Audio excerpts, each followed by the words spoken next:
నువ్వు పంపిన జాబుల పూలు నాసికలో జాజులు కాగా దస్తూరి నుదుటను మెరిసే కస్తూరిగా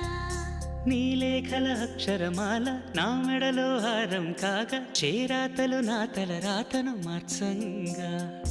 నువ్వు రాసిన ఈ ఉత్తరమే నా మనసుకు అర్థంగా నువ్వు చేసిన ఈ సంతకమే మన ప్రేమకు పసుపు కుంకుమ అర్థంగా